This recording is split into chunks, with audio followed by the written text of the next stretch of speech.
님 나오셔서 칭찬 듣는 사람이라는 제목으로 말씀 전하실 때 많은 은혜 받으시기 바랍니다.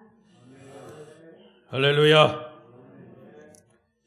우리 일려전도회는 우리 아름다운 교회의 기도의 어머니들이시고요. 또 우리 우리 성도들 못지않게 아름다운 교회를 열심히 섬겨온 그런 뿌리라고 저는 그렇게 믿습니다. 안 그래요? 우리 일려전도회를 위해서 격려의 박수 한번 합시다. 여러분을 사랑하고 축복합니다. 오늘도 이 예배 자리에 나오신 여러분을 환영하고 사랑하고 진심으로 축복합니다. 우리 서로에게도 인사하십시다. 오늘도 만나서 반갑습니다. 잘 오셨습니다. 은혜 많이 받으세요. 감고사축 감사합니다. 고맙습니다. 사랑합니다. 축복합니다. 오늘도 영상으로 함께 하시는 분들, 또 이 예배 자리에 나오신 분들, 특별히 오늘 제1여전도회 회원들, 헌신을 다짐하는 여러분, 하나님의 말씀에 큰 은혜가 있으시길 바랍니다. 오늘 말씀의 주제는 칭찬 듣는 사람들. 시작. 한 번 더. 네. 우리 모두는 일상생활 속에서 어떤 일을 하든지 간에 칭찬을 들으며 일하는 사람이 있는가 하면 열심히 일을 해놓고 또 꾸중을 듣는 사람도 있습니다. 열심히 노력하는 것이나 수고하는 것은 같은데 칭찬을 받는 사람과 꾸중을 듣는, 책망을 받는 사람으로 나누는 이유는 무엇일까요? 무엇 때문일까요? 그것은 그 사람의 일하는 태도 때문입니다. 저와 여러분들은 주님을 섬기는 일이든 일상생활이든 생업이든 어떤 일이든 간에 그 일에 최선을 다함으로 칭찬받는 사람이 되시기를 바랍니다.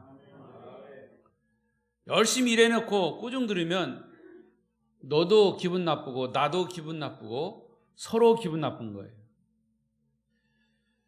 특히 우리 그리스도인들은 어디서나 칭찬받아야 돼요. 칭찬받기 위해서 하는 게 아니라 우리의 태도를 바르게 하면 칭찬받게 되어 있습니다.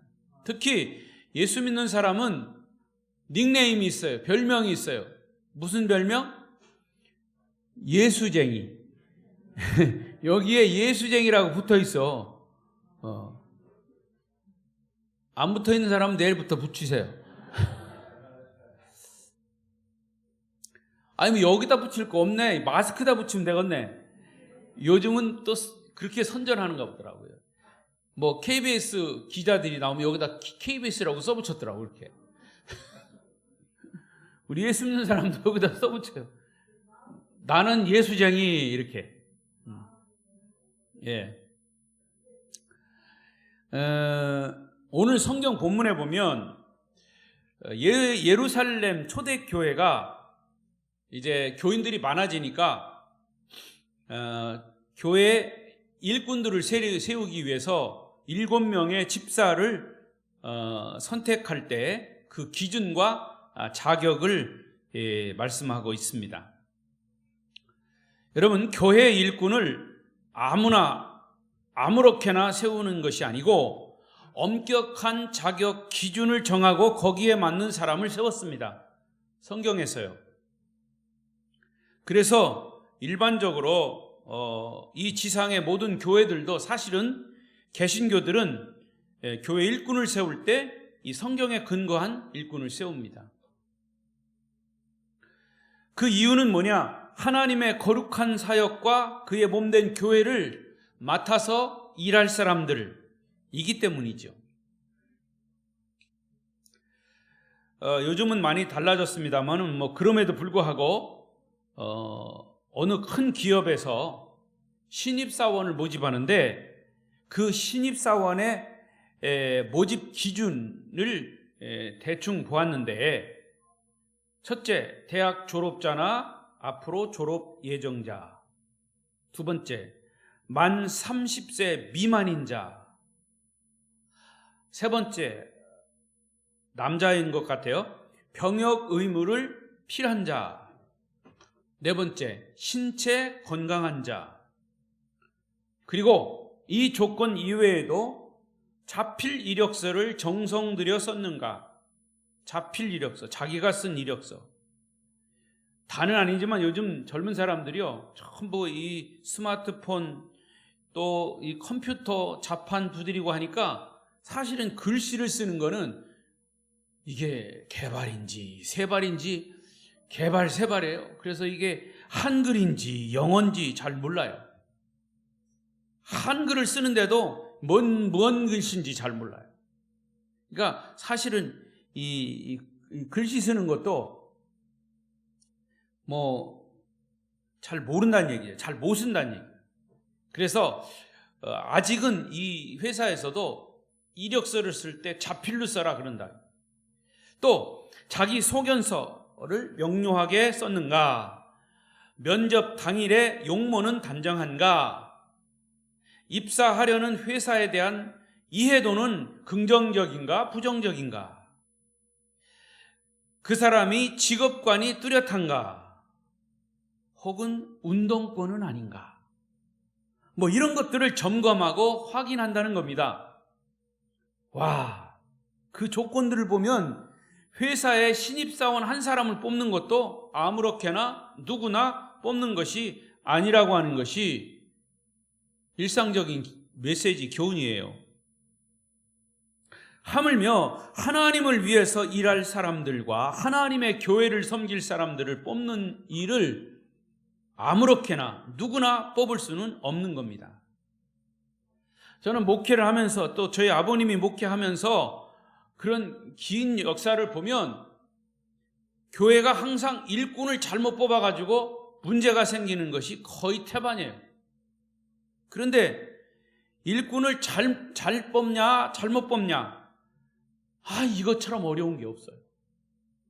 아무리 자격 기준을 세워놓고 그 자격 기준에 다 맞아도 딱 뽑아놓으면 달라지는 경우가 있어요. 우리가 흔히 말하잖아요. 10길 물속은 알아도 한 길 사람의 마음은 모른다고. 목회자도 교회 리더들도 사실은 교회 일꾼들을 뽑는 데 있어서는 그 마음을 누가 합니까? 저는 그런 경험을 많이 했어요. 정말 그렇게 충성하고 집사일 때는 그렇게 열심인 사람이 사실은 이 장로는 일하라고 세운 장로잖아요. 계급장이 아니란 말이죠. 근데 자기가 계급장 단 줄 알아. 완장찬 줄 알아. 그래서 완장 딱 채워주니까 그때부터 그렇게 열심히 있던 집사가 완전히 180도 달라져. 그래가지고 자기가 주인인 양, 교회 주인인 양 그렇게 행세를 해요. 그래서 그럼에도 불구하고 여기 사도행전에 보면 교회 일꾼들을 세우는 데 있어서는 자격을 여기에 선발 기준으로 세웠다는 거죠. 장로나 감독을 세울 때면 반드시 엄격한 선발 기준을 정하고 거기에 맞는 사람을 뽑았던 겁니다. 자, 오늘 본문에 교회 일꾼의 자격은 3가지입니다. 첫째는 성령과 지혜가 충만한 사람. 초대교회의 예루살렘 교회는 성령이 충만한 사람, 성령이 충만한 교회였습니다. 교회 자체가. 자, 보십시다. 사도행전 2장 4절 시작. 그들이 다 성령의 충만함을 받고 성령이 말하게 하심을 따라 다른 언어들로 말하기를 시작하니라. 43절. 그 다음 사람마다 두려워하는데 사도들로 말미암아 기사와 표적이 많이 나타나니 또 하나님을 찬미하며 또 온 백성에게 칭송을 받으니 주께서 구원받는 사람을 날마다 더하게 하시니라. 자, 제가 몇 구절을 따서 했는데 이것이 초대교회의 예루살렘 교회의 영적인 상태예요. 이미 초대교회는 언제 생겼느냐? 오순절 때 마가의 다락방에 120명이 모인 상태에서 성령이 임해서 그 120명이 다 성령 충만한 상태에서부터 교회가 시작이 된 거예요. 그러니까 성령 충만할 수밖에 없죠. 또 43절에 보면 사람마다 두려워하는데 뭐가 두렵냐? 사도들로 말미암아 기사와 표적이 많이 나타났다. 사도들이 기사와 표적을 일으켜서 그 사도들이 무서운 게 아니라는 거죠. 두려워한 게 아니고 하나님의 놀라운 역사들이 막 나타나니까 두렵던 거죠. 하나님의 역사가 일어났다는 거예요. 그 말은 성령이 그만큼 충만한 교회였다는 겁니다. 또 47절에도 이 교회가 하나님을 찬미하고 온 백성에게 칭송을 받으니 주님께서 구원받는 사람들을 날마다 더하게 하셨다. 자, 여기에 중요한 교회 원리가 하나가 있어요. 교회 자체가 성령으로 충만하고 은혜가 충만하면 주님께서 사람들을 보내줘요. 구원받는 사람들을 날마다 더하게 하셨다 그랬어요. 물론 우리가 전도를 하는 도구가 되어야 되겠죠. 나팔이 되어야 되겠죠. 그렇지만 우리 자신이 성령 충만하면 교회가 한 마음으로 기도하고 찬양하고 말씀에 하나가 되면 성령 충만하면 구원받는 사람이 우리 아름다운 교회를 보고 온다는 거예요. 왜 장로님밖에 아멘 아니야? 여러분 모두 아멘. 네. 여러분 그랬습니다. 그래서 초대교회는 성령이 충만함으로 은사를 받은 방언을 말하는 사람이 많았고 기사와 표적이 나타났고 날마다 구원받는 사람들이 많아지는 교회였습니다. 자, 그런데 문제는 사도행전 6장으로 딱 넘어가니까 문제가 발생했어요. 교회 안에 불평불만이 일어나기 시작했습니다. 교인의 수가 증가하면서 생활이 어려운 사람들이 많아지게 됐고 그래서 교회는 그 어려운 사람들을 돕기 위해서 구제를 시작하면서 그 일이 계속되면서부터 불평불만이 막 생겨났다는 거냐. 왜냐? 왜 우리 편은 적게 주고 저 너희 편만 많이 주느냐? 교회에도 편 가르고 불평불만이 있을 수 있어요. 근데 그 교회가 어떤 교회다?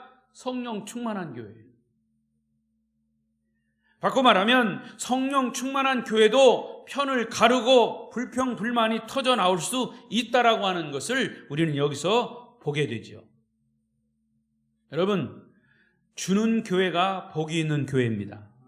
모자라고 조금 부족해도 나누고 베풀 때 하나님이 흔들어 넘치도록 부어주신다고 그랬어요. 동의하십니까? 아니, 이거는 하나님의 말씀이기 때문에 여러분이 동의 안 해도 하나님의 말씀대로 되는 거예요. 아멘? 그냥 우리는 아멘 하면 되는 거예요. 나누고 베푸는 아름다운 교회가 되시기를 축원합니다. 그리고 잘 들으세요. 남의 것을 꾸어 쓰고 빌려 쓰는 것을 무서워하고 두려워해야 돼요. 남을 돕고 나누는 것은 용기 있게 해야 되지만 그럼에도 꾸는 데는 용기 있고 빌려 쓰는 데는 과감하고 남의 것을 빌린 것 갚지 않으면 뻔뻔스러운 사람이야. 여러분, 예수 믿는 사람들은 이 습관성으로 외상 거래나 금전 거래를 삼가해야 돼요. 다시 말씀드립니다. 예수 믿는 사람들끼리 금전 거래 하면 안 돼. 뭐 특별한 경우가 있겠지만 여러분, 되도록이면 예수 믿는 사람끼리 금전 거래 하면 안 돼요. 문제 생겨요. 더군다나 오전에 말씀드린 것처럼 돈 빌려주고 거기서 이자 따박따박 받아먹으면서 그러면 안 돼요. 차라리 빌리려면 은행에서 빌려요. 은행은 그런 데니까. 사람들끼리 계하고 뭐 이런 거 하면 안 돼요. 그런 일이 흔하게 있어요. 나는 뭐 여러분의 형편 잘 모르니까 목사님 어떻게 저렇게 알고 우리 얘기하지? 나는 여러분 잘 몰라요. 계를 하는지 뭘 하는지 잘 모르는데 어쨌든 이 계하면, 옛날부터 계하면 그 열심히 있던 권사님이 나중에 보니까 계주요. 근데 나중에 보니까 계주가 싹 몰아가지고 그냥 밤에 도망가는 거야. 예. 그래서 교회가 막 난리 나는 경우가 많아요. 그러니까 되도록이면 여러분 불쌍한 사람이 있으면 그냥 도와주고 말지 구워주지 마라. 그리고 구워주고 나서 왜 안 갚냐 뭐 이래냐 하지 말라고요. 이거는 하나님이 그 원치 않으시는 거예요. 그러니까 요즘은요 빌려준 사람이 발 뻗고 못 자. 그냥 구워서 쓴 사람이 더 발 뻗고 자. 배째라요. 예? 왜 그런가 몰라. 하여튼 빌려 갔으면 빨리 갚든지 절대 금전거래를 하지 말든지 더욱이 교회 안에서 맡은 직분이나 책임을 내세워서 남을 속이는 일은 절대 안 된다 그 말이에요. 여러분 가난한 것은 죄가 아니에요. 그런데 가난하다고 그게 자랑할 것도 안 돼요. 단지 떳떳한 가난이 있고 잘못 때문에 오는 가난이 있어요. 가난 때문에 기죽어 살 필요도 없고 가난을 내세워서 오기를 부릴 필요도 없는 거예요. 초대교회는 구제 때문에 일어난 불평과 문제를 해결하기 위해서 일꾼을 세운 겁니다. 그런데 그 일꾼의 기준이 뭐냐? 성령과 지혜가 충만한 사람. 따라하십시다. 성령과 지혜가 충만한 사람. 그들이라야 책임지고 문제를 해결할 수 있기 때문에 그래요. 여러분, 사회생활을 하는 데는 지식도 있어야 되지만 사실은 지혜가 더 소중합니다. 또 지혜만 가지고는 교회를 섬길 수가 없어요. 자칫 잘못하면 그 지혜롭다는 것이 꾀를 부리는 데 사용될 염려가 있기 때문에. 그래서 세상 지혜만 가진 사람은 이 잔꾀를 부리고 잔머리를 굴려. 그래서 문제를 만들 가능성이 있어요. 그래서 여기 성령과 지혜라고 그랬어요. 지혜가 있어야 되지만 그 앞에 성령이 있어야 돼요. 성령으로 지혜. 이게 하나님이 주시는 지혜라야 한다 그 말입니다. 그래서 초대교회의 경우는 성령과 지혜가 충만한 사람들을 뽑은 뒤로부터 이 사도행전 2장에 문제가 되었던 그런 불평과 불만들이 되풀이되지 않았습니다. 그것이 그들이 교회 안에 문제들을 지혜롭게 처리하고 수습했기 때문이죠. 그러니까 교회가 필요로 하는 일꾼들은 바로 그런 사람들이에요. 성령과 지혜가 충만한 사람. 평지 풍파를 일으킨다든지 잔잔한 호수에 돌을 던지는 사람은 일꾼 될 자격이 없어요. 아까 제가 말씀드렸죠. 집사 때 열심히 충성하던 사람이 장로가 되니까 계급장 달아준 줄 알고 계급장 가지고 폼 잡는 거야. 문제를 침소봉대해가지고 작은 일을 큰 일로 비화시키려는 사람도 일꾼 되기가 어렵습니다.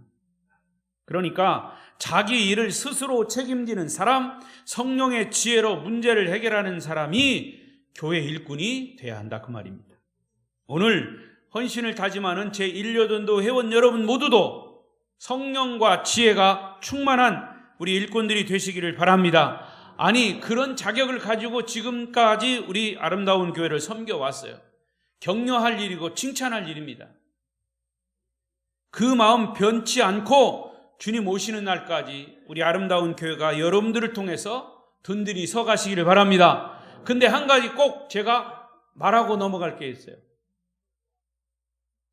목사님, 우리 교회가 처음 창립될 때요, 우리는 젊었어요. 그래가지고 막 열심히 했어요. 그래가지고 우리 교회를 잘 세웠어요. 근데 지금은 시들해졌어. 그 왜 시들해졌대요? 그랬더니 이제 나이가 먹었잖아요. 그러는 거예요. 여러분 나이 먹어서 힘 없어도 할 수 있는 게 있어요. 뭐예요? 기도해요. 기도. 여러분들은 아직은 제가 보니까 나이 잡수셨다고 이렇게 막 힘들다고 하시는 분들은 없어. 다 젊으신 분들은 무리니까. 1년 전도에도 다 막 싱싱한 분들이요. 내가 보니까. 그런데 여러분, 그럼에도 불구하고 이 주님을 섬기는 건요. 사실 저는 그래요. 저는 우리가 뭐 이 교단 안에 이제 법적인 것도 있긴 하지만 뭐 나이는 숫자에 불과한 거예요. 주님 오실 때까지 나이 상관없이 여러분 충성 다하시기를 바랍니다. 성령과 지혜가 충만한 일꾼. 두 번째는 뭐라고 그랬냐면 칭찬 듣는 사람이라 그랬어요. 칭찬 듣는 사람. 아까 서두에 말씀드린 것처럼 칭찬이라고 하는 것은 모든 사람들의 정당한 평가입니다. 그리고 장점이나 잘한 일에 대한 긍정적인 인정을 칭찬하는 거죠.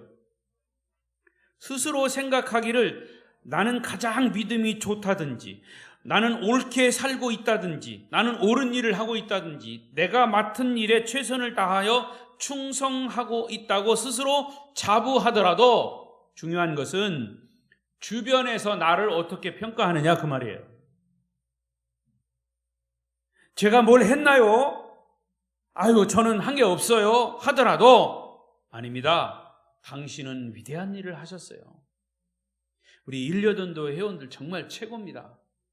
그거는 목사가 그렇게 인정을 해주고 다른 사람이 인정을 해줘야지. 우리 일려전도가요 못한 게 없어요. 스스로 그래서는 안 된다고 말이에요. 내가 다 했어요. 내가 아니면 아마 더 어려웠을 겁니다. 이렇게 말하지만 주변에서 뭐라고 하느냐 그 말이에요. 주변에서 당신이 한 게 뭔데? 이렇게 인정하지 않으면 그 사람은 칭찬 듣는 사람이 아니라고 말입니다. 제가 어느 책에 보니까 이런 얘기가 있더라고요. 구소련의 카자흐 공화국의 알마타시라고 하는 도시가 있는데 거기에 동남쪽에 1800m, 해발 1800m의 높은 산이 있어요. 아름다운 산이 있는데 병풍처럼 쫙 자리 잡고 있어요. 여름에는 하얀 눈이 쌓여 있고 높은 아름다운 산, 여름에도 눈이 쌓여 있어요.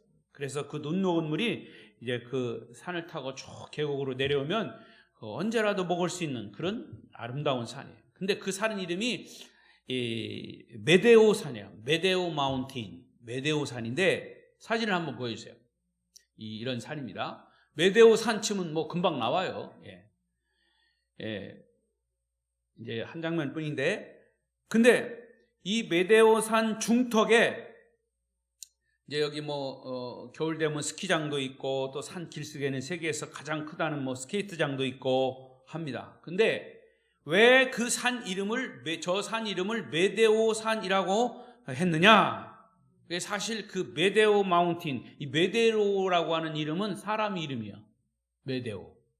근데 그 메데오에 이 메데오가 산에서 이 양을 치는 목동이었는데 자기가 양을 치는 그 산 중턱에 저 밑에 양을 치는 목동이 저 아래에 보니까 빈민들이, 가난한 사람들이 저 거의 뭐 죽어가고 있는 거예요. 그래서 보다 못해서 자기가 치고 있는 양을 한 마리씩, 두 마리씩 그 빈민들에게 이제 식량으로 준 거예요. 그러다 보니까 뭐 자기가 치는 양을 다 그냥 희생을 했어요. 결국 훗날에 동네 사람들은 그런 사실들을 알고 이 메데오의 훈훈한 인정을 잊지 못해가지고 그 산의 이름을 메데오 마운틴, 메데오 산이라고 불렀다는 겁니다. 자, 저는 그 글을 읽으면서 사람은 그야말로 칭찬받을 만한 일을 남겨야 된다. 사람은 칭찬받을 일을 남겨야 된다. 시작. 할렐루야. 여러분, 칭찬은 결과지 목적이 아닙니다. 무슨 얘기냐? 칭찬받기를 목적으로 하고 좋은 일을 하는 것이 아니라 내가 올바르게 삶을 살고 좋은 일을 했기 때문에 그 결과로 오는 것이 칭찬이에요. 칭찬이 목적이 되면 잘못하면 눈가림만 하는 거예요. 제가요, 군대에서 그랬어요. 군대 가기 전에 우리 군대 갔다 온 사람들이 늘 하는 얘기가 군대는 요령이요, 요령. 그래서 저기 선임들이 올 때는 하는 척하고 선임들이 지나가면 그냥 슬슬 해. 그저 맨날 계속 열심히 하면 그거 힘들어서 못해요. 이런 것만 어떻게 배웠어. 그래가지고 처음에 들어가면 신병들은 막 열심히 하긴 하는데 사람이 자기 그 상관들이 지나가면 열심히 하는 것 같고 보이는 데만 열심히 하고 나중에 상관들이 뭐 하루 이틀 군대 생활합니까? 다 알죠. 신병들이 그거 어디서 듣고 와가지고. 그러니까 청소를 안 보이는 데만 조사해. 그러니까 안 보이는 데를 아주 귀신같이 찾아내요. 여러분 무슨 얘기입니까? 칭찬이 목적이 되면 눈가림만 하고 칭찬을 받겠다는 그런 발상이 나올 수밖에 없는 거예요. 초대교회 지도자들은 물론 교인들도 칭찬 듣는 사람들이었어요. 그러니까 사실은요, 칭찬은 가장 가까운 사람으로부터 받아야 합니다. 왜? 가장 가까운 사람이 그 사람이 어떻게 요령 피우고 그 사람이 어떻게 성실하고 이거 다 알기 때문에. 진짜 칭찬은 가장 가까운 사람한테 들어야 된다. 더 귀한 칭찬은 싫어하는 사람에게 칭찬을 드려야 진짜예요, 그게. 여러분, 싫어하는 사람은 아무리 좋은 일을 해도 싫어요. 왜? 마음부터 싫으니까. 그 사람이 싫으면요, 걷는 모습도 미워. 근데 그 사람이 좋으면 걷는 모습도 이뻐. 이거예요. 생각의 차이입니다, 여러분. 그러니까 진짜 칭찬은 싫어하는 사람으로부터 받는 것이 진짜 칭찬이에요. 더 나아가서 진짜 칭찬은 보이지 않는 하나님으로부터 칭찬받는 게 진짜 칭찬입니다. 여러분, 교회 일꾼이 되려면 지탄받고 손가락질 당하는 일이 사실은 왜 우리가 없겠습니까? 그렇지만 되도록이면 없어야 된다, 그 말이에요. 우리 제1여전도 회원 여러분은 먼저 집에서 남편으로부터 칭찬받으시기를 바랍니다. 이봐, 아멘이 하나도 안 나오잖아. 그리고 자녀들로부터, 형제들로부터, 직장에서 동료들로부터, 이웃들로부터 칭찬받는 우리 여전도회 회원들, 또 여러 성도들이 되시기를 축복합니다. 그 다음에 세 번째, 일꾼 될 자격의 세 번째는 성령과 믿음이 충만한 사람들이에요. 자, 여기 성령이 또 들어갔어요. 우리의 믿음은 크게 두 가지로 구분할 수 있어요. 하나는 사람과 사람 사이의 믿음, 또 하나는 하나님과 사람 사이의 믿음. 사실은 믿음이라고 하는 것 자체는 형이상학적인 사건이기 때문에 믿음은 손에 잡히지도 않아, 눈에 보이지도 않아, 코로 냄새도 못 맡아. 그런가 하면 믿음은 특성이 있어요. 믿음은 성장합니다. 좋은 믿음은 자라게 되어 있어요. 그런데 믿음은 혼자서 성장할 수 없는 겁니다. 내 믿음이 자라도록 도와줄 만한 교회 공동체가 있어야 돼요. 내 이웃인 성도가 있어야 돼요. 그래서 교회를 잘 만나야 되고 성도를 잘 만나야 돼요. 그래야 내 믿음이 성장합니다. 교회와 이웃인 성도를 잘못 만나면 믿음도 자라지 못하고 결국 믿음에 실패하면 세상으로 나가는 거예요. 믿음이 올바르게 잘 자라려면 이제 여기에 성경에 있는 대로 성령의 충만함을 받아야 합니다. 다시 말하면 성령의 인도함을 따라서 믿음이 자라게 된다는 얘기입니다. 성령을 충만히 받아야 하고 믿음이 있어야 교회를 잘 섬길 수 있기 때문에 성령과 믿음이 충만한 사람을 교회 일꾼으로 세운 겁니다. 저는 가보지는 않았지만 아까 제가 칭찬받을 만한 사람의 그 이야기를 했지만 이번에는 이런 얘기를 하고 싶어요.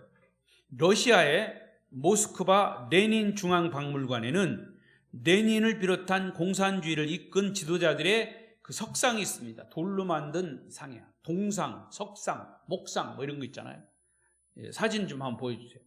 자, 이게 레닌 석상입니다. 상반신 석상. 이게 어디 있는 거냐면 이 러시아의 모스크바 레닌 중앙박물관. 레닌 중앙박물관. 레닌이라고 하는 사람은 누구예요? 여러분 아시다시피 공산주의를 만든 사람이에요. 창시자예요. 근데 사실은 이 레닌이 공산주의를 만들 때 무엇에 근거해서 만들었느냐? 성경을 근거해서 만드는 거예요. 쉽게 말하면 열심히 돈을 벌어가지고 돈을 한꺼번에 모아가지고 골고루 나누어주자. 그래서 부자도 없고 다 그냥 똑같이 부자로 살자. 사실은 이게 그 공산주의의 시작입니다. 성경에서 나온. 근데 그것을 처음에는 그렇게 시작했지만 그게 잘못 시행이 된 거예요. 쉽게 말하면 다 골고루 나눠준다고 그래서 다 걷었어. 그럼 골고루 나눠줘야지. 지가 다 잡섰어. 지금 김정은이가 그런 거 아니야? 김정은이가. 김일성이부터 김정은이, 김정일이 다 그런 거예요. 공산주의의 특징이 바로 그겁니다, 사실. 중국은 안 그렇습니까? 중국도 다 그 관료들이 다 걷어가지고 가난한 사람들이 얼마나 많은데 가난한 사람 나눠줘야죠. 공산주의.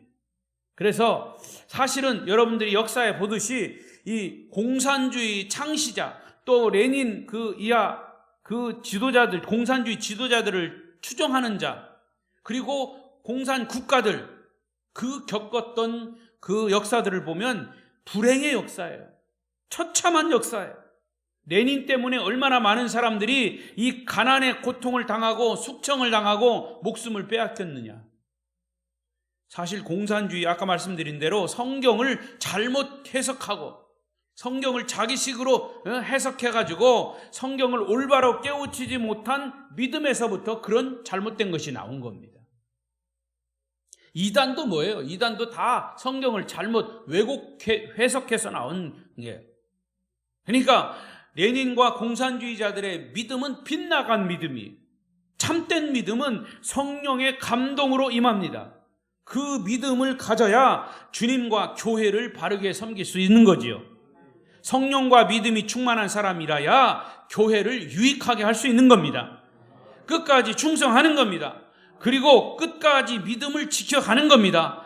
믿음이 없으면서 일을 맡으려는 사람, 어떤 명예를 위해서 일꾼 되려는 사람, 그걸 계급장으로 생각하는 사람, 헌신할 생각은 안 하고 자리나 차지하려고 하는 사람, 일꾼 되어도 교회에 유익이 안 될 사람은, 믿음이 없고 지혜도 없고 손가락질 받는 사람은 일을 맡아도 제9시를 못하는 사람, 일꾼으로 선택되면 안 돼요. 성도 여러분, 오늘 헌신을 새롭게 다짐하는 제1여전도의 회원 여러분, 성령과 지혜가 충만하시길 바랍니다. 성령과 믿음이 충만하시길 바랍니다. 주변 사람들로부터 부부나 가정이 칭찬 듣는 사람이 돼야 합니다. 교회에 유익을 주는 사람, 어떤 일을 맡겨도 충성을 다할 사람, 주님을 위해서 목숨이라도 내놓을 수 있는 사람, 이런 사람들이라면 주님의 일꾼으로 뽑히고도 남음이 있는 거예요. 저는 항상 일생 동안 이제 몇 교회를 이렇게 섬기면서 이 사람과 사람과의 관계죠. 그런데 그 사람과 사람과의 관계도 중요하지만 하나님과의 관계도 중요해요. 근데 어떤 사람들은요, 그 목회자와 좋은 관계를 맺고 신앙생활을 열심히 해. 그런데 그 목회자가 이제 은퇴를 하든지 어떤 또 다른 교회로 가든지 하면 그 믿음이 왜 변하는지 몰라. 그러면서 하는 말이, 이제 제가 새로 부임해서 가면, 목사님, 그 아무개 집사는요, 전에 있던 목사님 때는 잘했어요. 근데 지금은 교회 잘 안 나와요.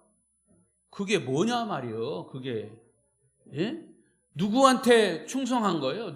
어떤 믿음을 가진 거예요? 도대체 하나님을 향한 믿음인가? 사람을 향한 믿음인가?